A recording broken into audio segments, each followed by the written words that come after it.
Quant sabem de l'audiovisual valencià i en València?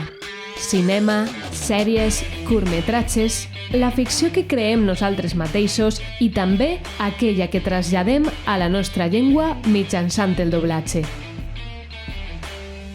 Per una banda, tenim Aurea Ortiz, professora d'Història del Cinema, membre de l'equip de la Filmoteca i codirectora del Lab de Sèries. I per altra, tenim Vicente Mallols, director i animador de stop motion que ha estat al front de la sèrie infantil d'Apunt, El diari de Vita i Cora.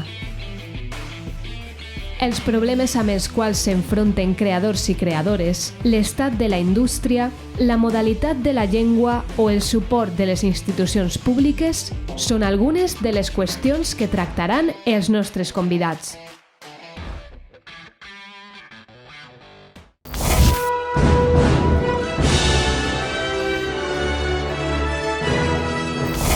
A veure, l'audiovisual valencià i en valencià, sobretot en valencià, a veure, està molt millor que fa un temps, que fa, millor estem parlant de 20-30 anys, evidentment està millor, però no està bé.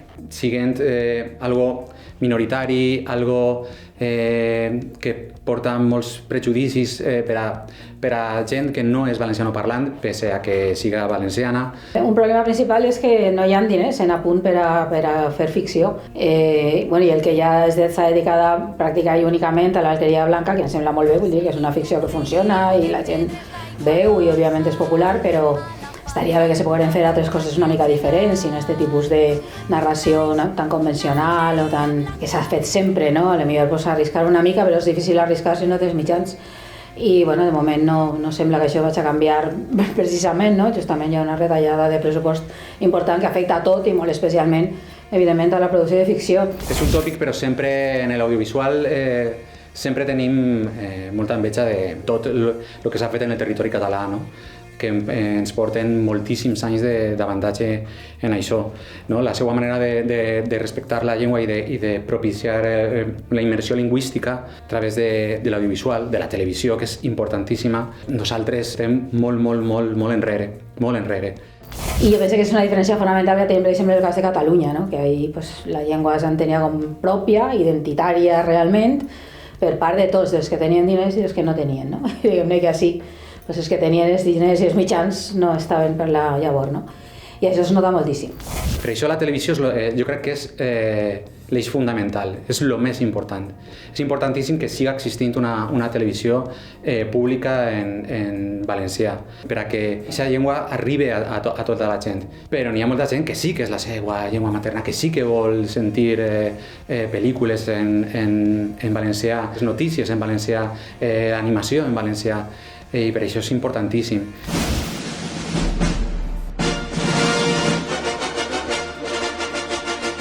La llengua que es parla ha de vincular-se a la realitat que es parla. A veure, jo entenc perfectament que es defensa, evidentment, un bon ús de la llengua en Apunt.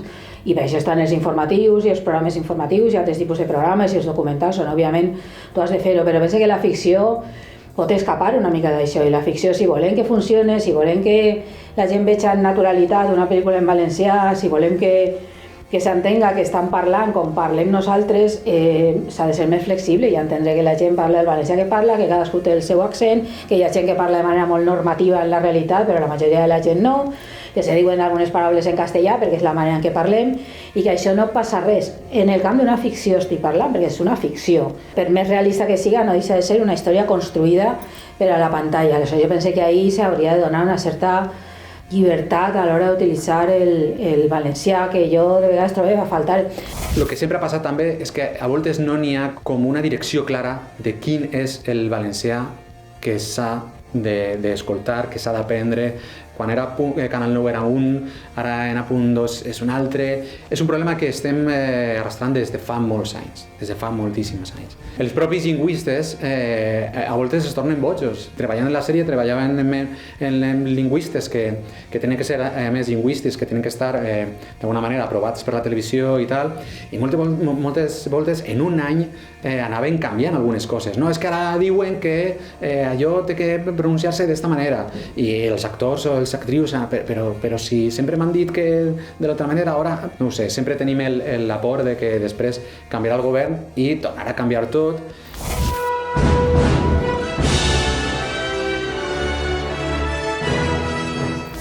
És que la sensació que tinc, i sé que no sóc l'única, és que a punt té com una espècie d'idea de que l'espectador de la televisió és el mateix que en Canal 9. I han passat moltes coses en el camí des que es va tancar, malauradament, en una decisió absolutament insostenible.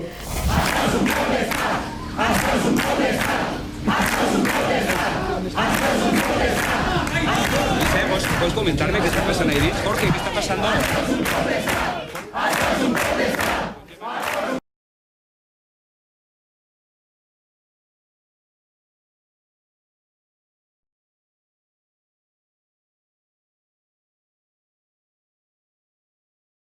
Ara han arribat les plataformes, les xarxes, i altra manera total de consumir produccions, no? Jo penso que pensem una miqueta encara en la família en el sofà, en l'avi, l'àvia, el xiquet i l'altre, i totes les generacions ahí mirant la tele.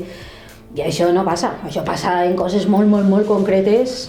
No n'hi ha ficció en televisió produïda en valencià directament, no algo que dobles en valencià, sinó algo produït en valencià de manera continuada, com és una sèrie o n'hi ha molt poquetes coses. Sí que és veritat que n'hi ha molta gent que no té aquesta inquietud de veure aquestes coses en versió original, perquè nosaltres tenim una cultura de veure el cinema i moltes coses doblades.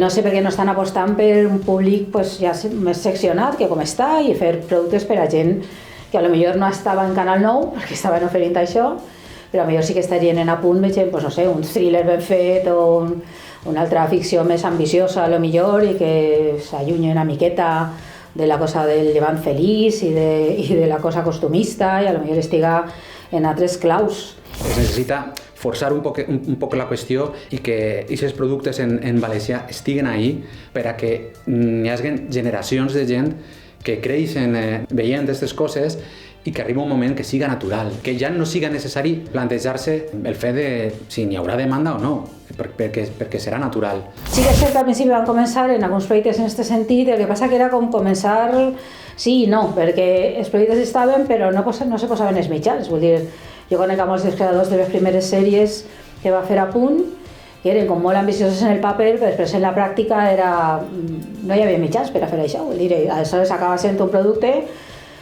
que es noten molt aquestes carències. Si necessites 100 extras però te porten 10, és complicat, sobretot perquè tu ja has comprat el projecte amb unes determinades característiques i després vas traient i no, d'ahí no, esto no, que és molt diners, això tampoc no podem. Ara estem en una altra manera absoluta de consumir. Jo no sé si tenen molt clar la gent que està en aquests moments decidint el futur d'Apunt, la veritat. I de gent que ni siquiera coneix que existís la televisió. O sea, que l'últim que es van quedar és que Canal 9 desaparegué i que la van tancar, però és que n'hi ha gent que no sap que Apunt existís, que va desconfigurar la tele del canal de su televisió i no l'ha tornat a configurar, i vull dir, algun problema n'hi ha. Algo està fallant en la manera de comunicar, no? La manera de comunicar tant la llengua com la pròpia existència de la televisió. El més important és que els organismes polítics i les entitats i la televisió que sí que n'hi hagi una quota mínima d'audiovisual en valencià que estiga present.